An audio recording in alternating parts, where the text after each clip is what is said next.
East Tennessee is experiencing a rebirth. This was once a region that people merely passed through on their way west. Today, this land is a destination for new ideas, new jobs, new people. But traditional values and ways are still important here. To discover why East Tennesseans have such a unique sense of history, we must explore one of the most significant events in our history. Hi, I'm Bill Landry, and on Heartland tonight, it's the legacy of the Civil War.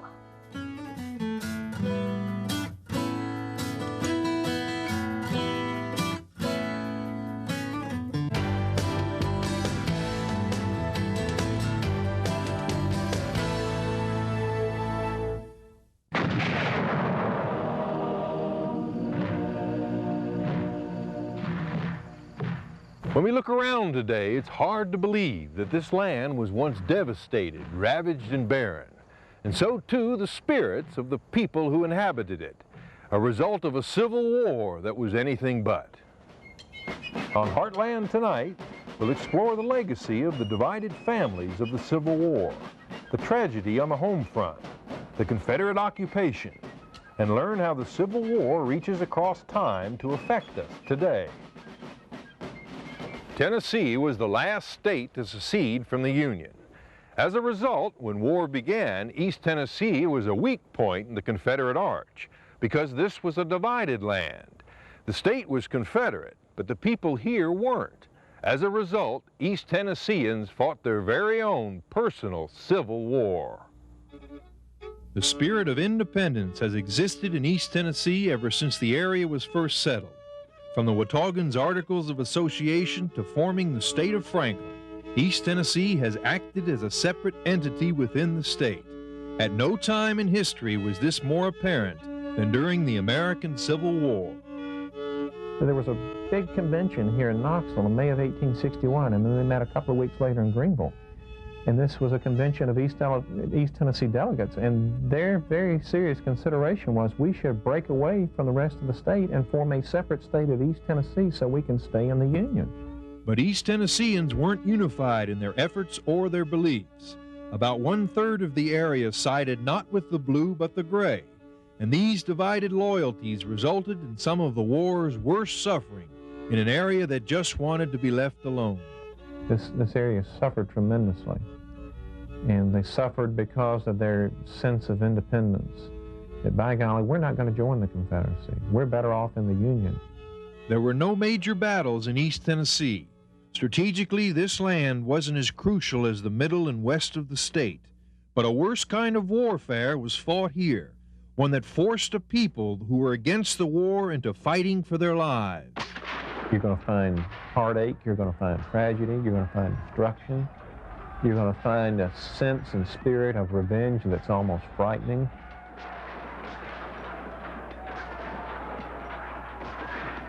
For the person living in East Tennessee during the Civil War, it was a nightmare. Confederate and Union troops constantly moving up the valley of East Tennessee.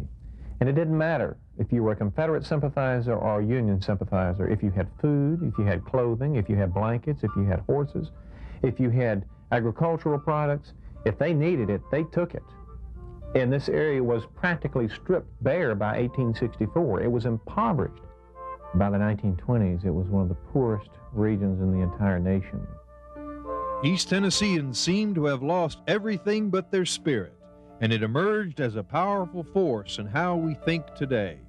People who look at East Tennessee and who move in here are somewhat baffled by the incredible strength of the Republican Party. I would venture to say that most people you ask in East Tennessee why they vote Republican, it's because of present issues. Well, they'll trace their family genealogy back and they'll find, oh my Lord, my great-great-grandfather served in the Union Army. I'm so embarrassed. But that's simply because they don't know the Civil War legacy of this region. You're going to find a region that was scarred. You're going to find heartache. You're going to find tragedy. You're going to find destruction. You're going to find a sense and spirit of revenge that's almost frightening. At one end of Gay Street, there was a federal recruiting center and rallies. At the other end of Gay Street, there was a Confederate recruiting station. Here we have East Tennessee and western North Carolina, as it's sometimes called, a blue patch in the Confederate quilt of gray. Essentially, the Confederates considered Tennessee as the pillar or the arch of the Confederacy. It was a buffer between neutral or semi-neutral Kentucky and the Deep South. The legacy continues when Heartland Tonight returns.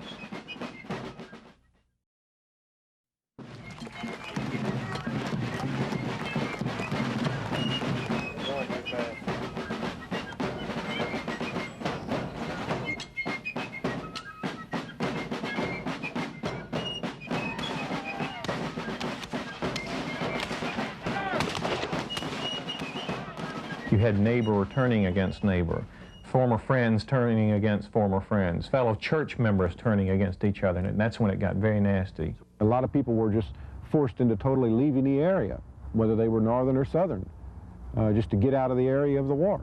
You're going to find a feeling of retribution that reminds you of Old Testament retribution.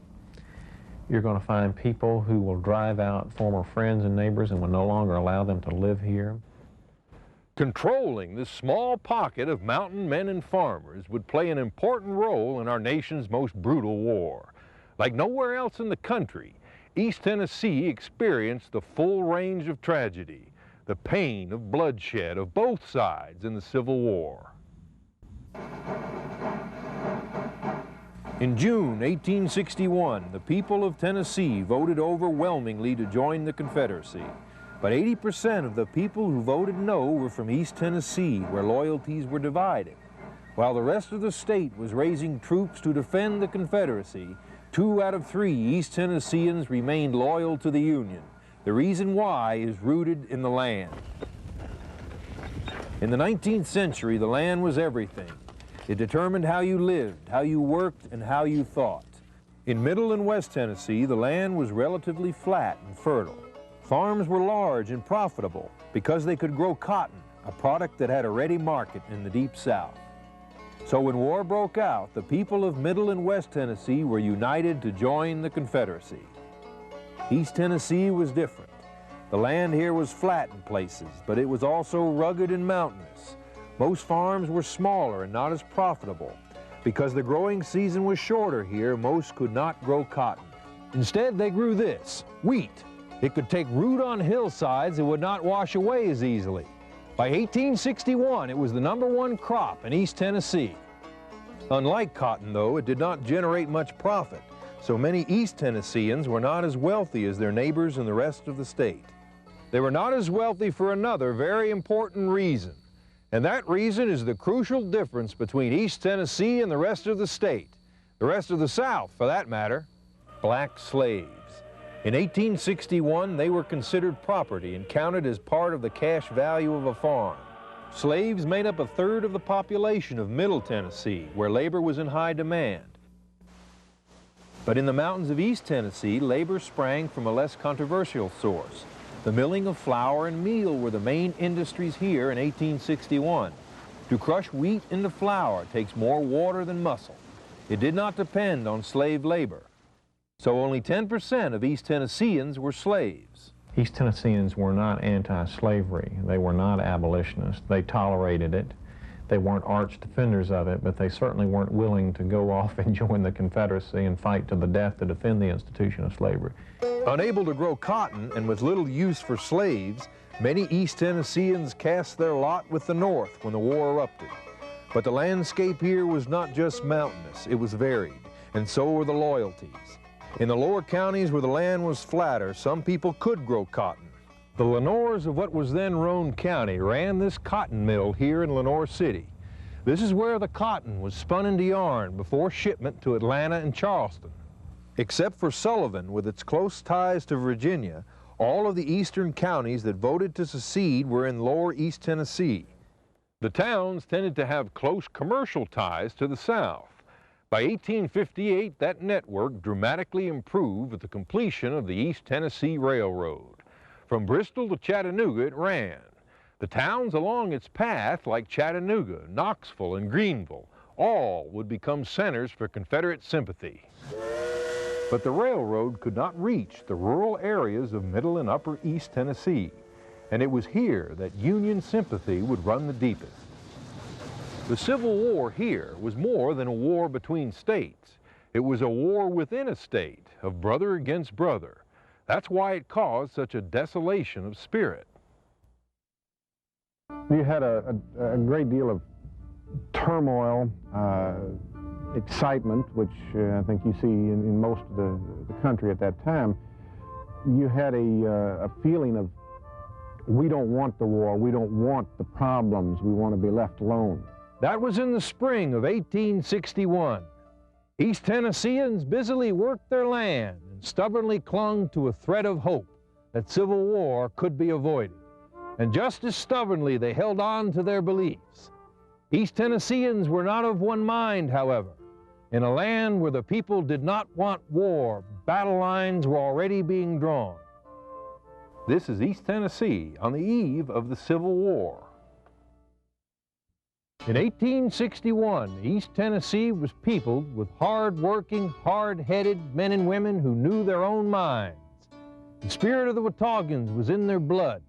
They had learned to make do, to fend for themselves, and they were successful. The mountain people, being a very independent people, they had no true links with the Deep South, nor link with the North.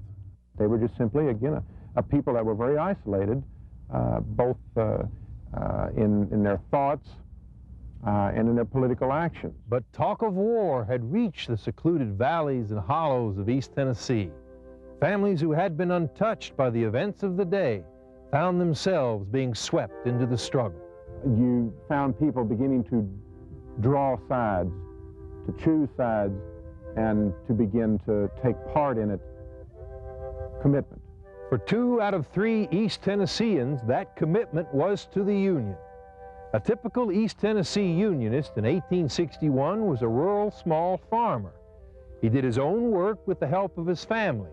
He had no use for slavery, an issue about which he was indifferent.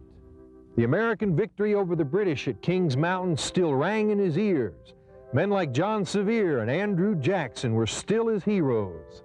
He resisted change, which was exactly what the South was demanding. Above all, he remained a patriot. But fully 1/3 of East Tennesseans sided with the Confederates. Most lived in urban areas along the railroads, which carried ideas and often troops from the Deep South. Chattanooga was a very significant railroad link, linking Mississippi, Georgia to Virginia. In Knoxville, Confederate troops were already being trained. And throughout our region, newspapers like the Greenville Democrat urged Southerners to oppose their insensitive federal government. These monuments here in Greenville commemorate both the North and the South. They are symbolic of our Civil War experience, because here in East Tennessee, where passionate beliefs ran deepest, there was a divided people. East Tennessee was a powder keg ready to explode, and the spark would be lit on an obscure pile of rock in Charleston Harbor. The rumble of Confederate gunfire upon Fort Sumter would echo among the solitary mountains of East Tennessee. Our region would be isolated from the horrors of war no longer. East Tennessee experienced the horrors of invasion. First the Confederates, then the Union Army. With each, persecution of the opposition intensified. People remembered these wrongs and planned to get even. This happens when loved ones are killed, retribution. The Confederate occupation when we return.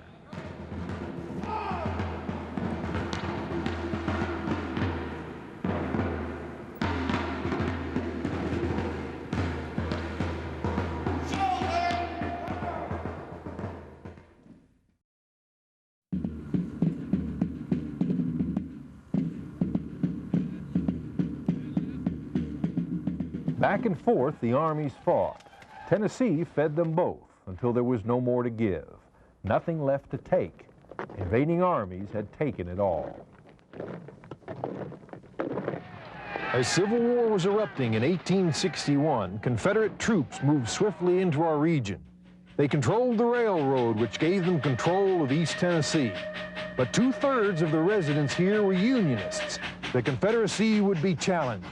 In November 1861, a handful of men executed a bold plan, one that would propel this region into its darkest days.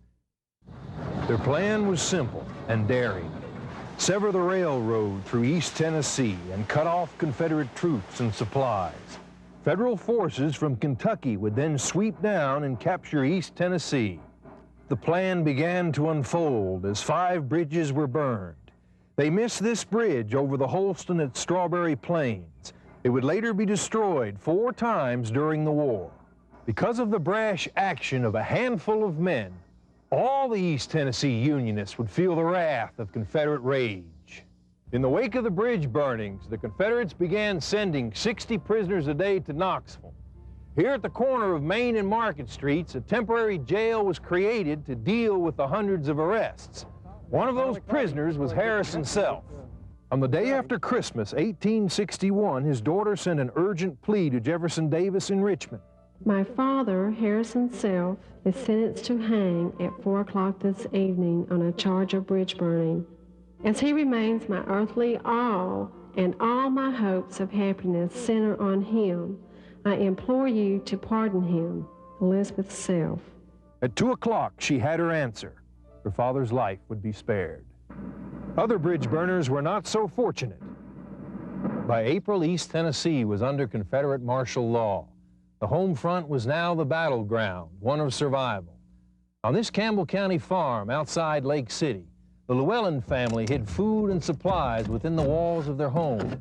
This outcropping of rock provided safe hiding for cattle and horses, but Union sympathizers could not hide their men. The Confederate draft had reached East Tennessee. By the thousands, loyal Unionists fled to Kentucky to join the Federal Army. They came through here, the Cumberland Gap, but their way was soon blocked by Confederate guns atop these earthworks. Unionists, like Henry Archer, were trapped in a hostile land which they once called home. One of the Confederate patrols came up a little community in Carter County we called Stony Creek, and they found Archer. It's a scene, you know, that you can close your eyes and visualize, but with the mother with babe in arms pleading with those Confederate soldiers, but yet they take Henry Archer tied and shot him with the mother and the baby looking on. I guess you would hate a neighbor who has turned on you more than you would a stranger. Neighbors who sided with the Confederacy would suffer the same horrors in the coming years. The legacy of the Civil War continues when Heartland Tonight returns.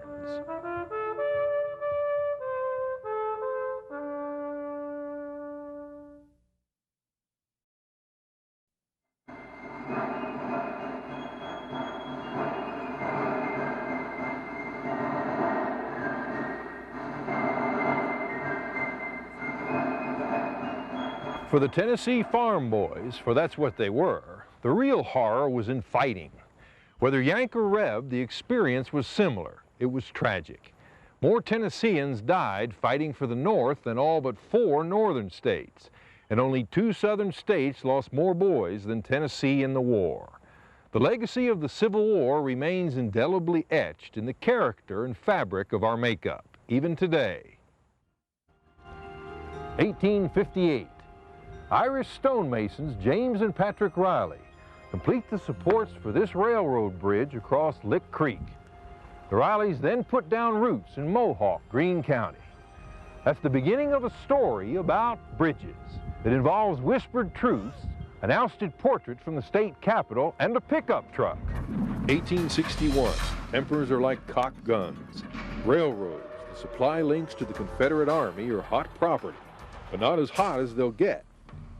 Lincoln approves a plan that targets wooden railroad bridges from Virginia to Alabama, with a promised Union invasion to follow. Knoxville Whig editor William G. Brownlow fans the flames with incendiary devices.